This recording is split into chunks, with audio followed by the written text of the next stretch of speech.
काशिफ कराची के एक पोश इलाके बहादुराबाद का रिहायशी था। एक मिडिल क्लास कारोबारी ख़ानदान होने के बावजूद अच्छी क्वालिफिकेशन होने की वजह से एक एक्सपोर्ट कंपनी में फाइनेंस ऑफिसर की जिम्मेदारी अंजाम दे रहा था। उसे उस कंपनी में जॉब करते हुए 7 साल हो चुके थे। काशिफ नमाज रोज़े का पाबंद था और लेन देन के लिहाज से बाएतबार शख्स था। काशिफ अपनी वालदेन की इकलौती औलाद था।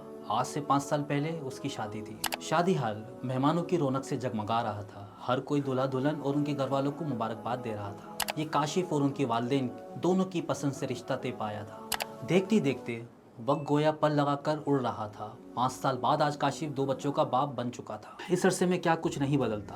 पहले डाउनफॉल आया कंपनी में तो कंपनी बदली, फिर दोस्त यार भी बदलने लगे, ज़रूरियात और तरजीहात बदल गई या यूँ कहें कि बढ़ती चली गई। इस महंगाई में बच्चों की स्कूल की फ़ीस या घर के बढ़ते अखराजात, अब इसके साथ वालदेन की मेडिकेशन के अखराजात भी थे। लेकिन ख़ानदान का डूबता कारोबार, महंगाई और इसकी नौकरी के मसाइल ने इसका सुकून छीन लिया था। इस वक्त रात के 3 बज रहे थे। घर में सब सुकून से सो रहे थे, लेकिन काशिफ की नींद गायब थी।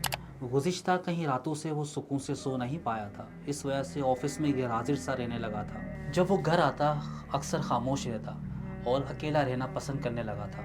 ये एक फ़िक्र थी जो उसे अंदर ही अंदर खाए जा रही थी।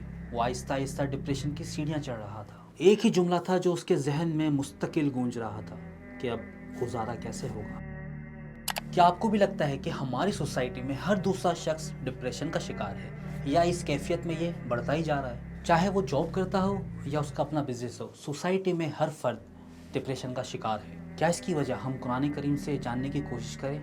वमन आ रज़ा अन ज़िक्री फ़इन्ना लहू मईशतन ज़नका। इसका मफ़हूम है जो मेरे ज़िक्र से मुँह मोड़ेगा उसके लिए मईशत तंग कर दी जाएगी। और ये बात हम सब जानते हैं कि सबसे बड़ा ज़िक्र ख़ुद कुरान मजीद है। कहीं ऐसा तो नहीं कि हमने रोज़ाना कुरान शरीफ की तिलावत को छोड़ दिया हो, या इसे समझ कर ना पढ़ा हो, या कुरान शरीफ की दी हुई तालीमात पर हमने अमल करना छोड़ दिया हो। शायद हम खुद डिप्रेशन से निकल सकें या आने वाली नस्ल को इस डिप्रेशन से महफूज रख सकें।